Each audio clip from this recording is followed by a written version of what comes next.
Welcome to the second of two PowerPoints for this week. This week, we're going to talk specifically about child abuse. Once again, reframing it out of our teacher mindset or lens and looking as a director or a manager, like supervisor, program director, and what our role is in child abuse and prevention.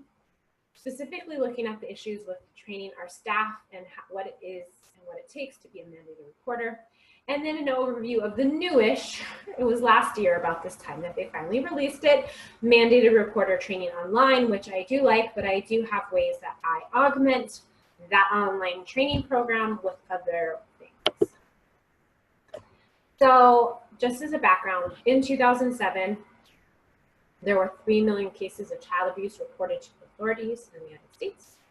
Children under the age of 4, and that's a large part of many of our programs, and those with developmental disabilities, which is a real passion of mine, are at the highest risk of physical abuse. So as administrators and as managers or supervisors, we have a legal requirement. We're mandated reporters and we take that training. But it's also, I believe, our moral and ethical imperative to report suspected abuse. I think it's on us. I think a lot of this comes out of childcare and a lot of it comes the abuse is seen by us. And I think that we ethically and morally must be the voice for these children. So with this mandated reporter this new kind of online training that we have, childcare professionals within 90 days of employment and then every 2 years after have to do this mandated reporter training. And this is the website for you. It's at childcare.com and it's in the mandated reporter.California training. Okay, so I think the mandated reporter is very important, but our hiring practices, our policy development, our ongoing training are all part of our role in protecting children. So background checks and contacting references prior to employment. So just calling, asking, hey, how was this person? And hoping that they are going to tell us about any issues that happened. And then very thorough background checks, which obviously all of us have to do as well. A code of conduct that talks about appropriate and inappropriate parent behavior and parent behavior with their children. That might be part of your parent handbook or flyer that you give to your parents or have them sign, talking about what you consider inappropriate behavior, what you consider appropriate behavior, your stance on corporal punishment as spanking becomes more and more an issue. And then there should be a code of conduct about teacher behavior as well. NIAC has a nice one, and I would go very in depth with my staff when I was onboarding them about what I considered appropriate behavior in the classroom and appropriate behavior overall for my teachers when it comes to disciplining and working with children. Part of that would also be a discipline policy on how challenging behaviors are handled and what kind of positive behavioral techniques we use. And then open lines of communication, that's a huge part too. Your teachers need to feel comfortable talking to you about what's going on in the classroom. So the role of the teacher, and I think we need to honor that they are the boots on the ground. They are talking to the child, they're having conversations with the child. They are typically the ones that are identifying child abuse or coming to us with their suspicions. So they have two avenues. They can identify and report to the director, and they need to know your door is always open 100% all of the time to hear any of their concerns, suspicions, gut feelings about child abuse. Or they can identify and they can report on their own. I do always tell my staff, I would like to know and I would like to do the report for you. I have relationships with CPS. It's a very difficult thing to do and I can follow up with it. If we don't agree, you are always able to, and you will never have a consequence if you report on your own. And I did have this happen with one teacher once. She didn't want we had a parent who did drop-in care every once in a while. Young mom, still getting her feet, she was very green when it came to mothering. And she regularly gave the baby bottles of juice in it. This really upset the teacher, and I agreed that it was a dental health issue, it was probably a sugar issue, a growth issue as well. My response to the teacher was, we're going to do more education, we're going to give her information about CalFresh and WIC. This might be coming from an area of just not knowing, or it might be coming from a place of food insecurity. And so we can also give her some more information. She's not a regular family, but we can give her some information on dental caries. We can give her some information on good foods to give to a 10-month-old, you know, things like that. The teacher didn't agree. She came in, she said, I don't agree with you, I'm calling CPS. And I said, okay, I don't agree with you at all, but it is your responsibility to report if you really, really believe that in your gut. And I said, if you do that, you know that this family will never come back to our center ever again for dropping care. They will know that it was us, and they'll never come back. She was okay with that. She went ahead and reported, and we never saw that family again. It was her right to report because she felt that that was a child abuse. I did not. I thought parent education was more important, but she didn't face any consequence employment-wise. And I said that I respected her decision because she knows that it's her right, and if that was her gut feeling, then she needed to honor. So training, besides being a mandated reporter and doing that online training, which I'll talk about, employees should be well informed and participate in regular and ongoing training. So possible training topics that I've talked about are state law. So what does the state actually say about spanking? What does the state actually say about being child abuse? The types of child abuse. Sometimes I would focus, like this month I would talk for 5 minutes on emotional abuse signs and symptoms, and then the next month physical. We would talk about the teacher's role in reporting, identifying community resources and services. That's really good for our families that are struggling. Also talking about mental health services and destigmatizing the idea of getting help and support. And then kind of the areas that have to go along with child abuse, they might be adjacent: domestic violence, substance abuse, and children with special needs. Children with special needs are at a higher rate of physical abuse. If your program has volunteers, they are not mandated reporters, but I believe that they should be trained alongside teachers. They might not go to every single staff meeting, but I would still train them. If they came into my center and they had all worked with children, I still trained them with basically as a mandated reporter, but I just said, hey, you're a volunteer. Anytime you have an issue with anything, you just come to me.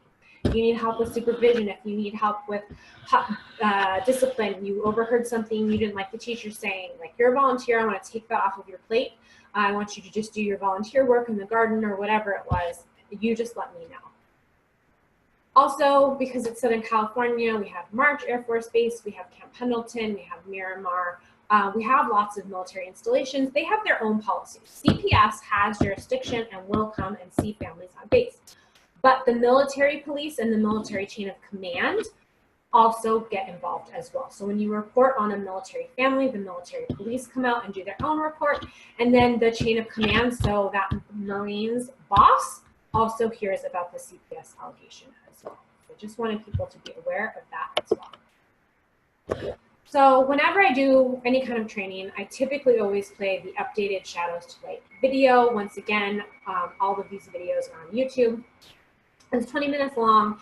It's basic information on child abuse and mandated reporter information. You've probably seen it. There is a 4-minute update as well that gives the most updated laws and regulations. So there's the classic 20-minute one, and then I also play the 4-minute updated one as well. This is fantastic. I play this a lot for my Child Development 100 classes as well, because I think child abuse is such an important part of what we do.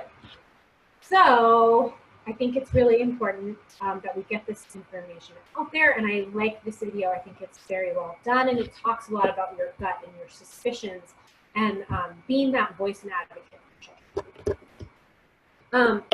So in the mandated reporter professional online training, there's the home, and then there's all of these lessons. And what I really liked was each lesson went really well. So this is the online training that California has. I think it's fantastic. It talks about legal issues, failure to report, confidentiality, the police, just working with licensing, red flags, safe sleep. I also like they talk about our supervisor's role.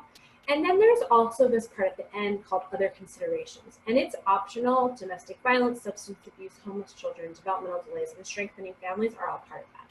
I make my staff do this. I think it's really important, and I suggest that you all do as well.